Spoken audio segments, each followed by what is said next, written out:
बदल गया देश का आपराधिक कानून।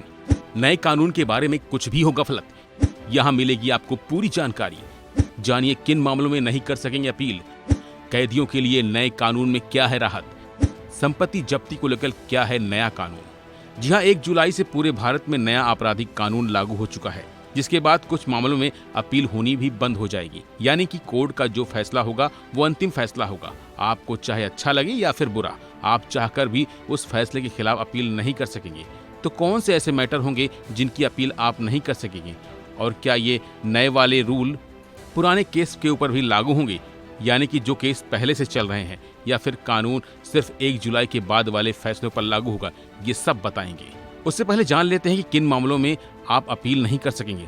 दरअसल भारतीय नागरिक सुरक्षा संहिता की धारा 417 में बताया गया है कि किन मामलों में सजा मिलने के पर ऊपरी अदालत में उसके खिलाफ अपील नहीं की जा सकती।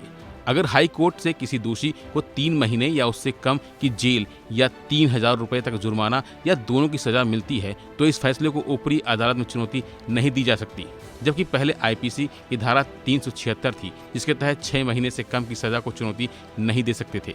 यानी नए कानून में थोड़ी राहत दी गई है। इसके अलावा अगर सेशन कोर्ट से किसी दोषी को 3 महीने या उससे कम की जेल या 200 रुपए का जुर्माना या दोनों की सजा मिलती है, तो इसे भी चुनौती नहीं दे सकते। वहीं अगर मजिस्ट्रेट कोर्ट से भी किसी अपराध में 100 रुपए का जुर्माने की सजा सुनाई जाती है, तो उसके खिलाफ भी अपील नहीं की जा सकती। हालांकि अगर किसी और सजा के साथ साथ भी यह सजा मिलती है, तो फिर इसे चुनौती दी जा सकती है। भारतीय नागरिक सुरक्षा संहिता में ही आरोपी की संपत्ति की जब्ती और कुर्की को लेकर एक नई धारा 107 जोड़ी गई है। इस धारा में बताया गया है कि पुलिस कब आरोपी की संपत्ति जब्त या कुर्क करने के लिए अदालत से अनुरोध कर सकती है।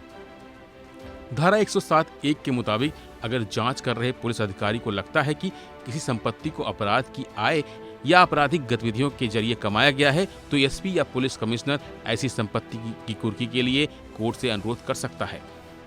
इतना ही नहीं, इस कानून में जेल में बंद कैदियों के लिए भी सहूलियत देने की कोशिश की गई है। जेल में बढ़ती कैदियों की संख्या के बोझ को कम करने के मकसद से भारतीय नागरिक सुरक्षा संहिता में एक बड़ा बदलाव किया गया है, जहां कानून की धारा 479 में प्रावधान किया गया है कि अगर कोई अंडर ट्रायल कैदी अपनी 1/3 से ज्यादा जेल काट चुका है, तो उसे जमानत पर रिहा किया जा सकता है।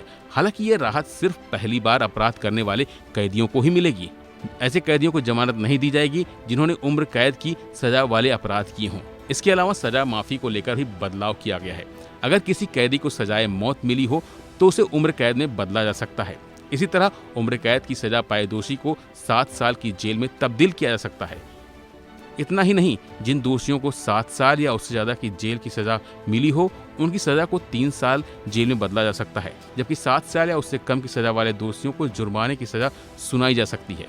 यानी 1 जुलाई से नए कानून में बहुत कुछ बदल गया है। फिलहाल के लिए इतना ही। बाकी अपडेट लिए बने रहिए वन इंडिया हिंदी के साथ।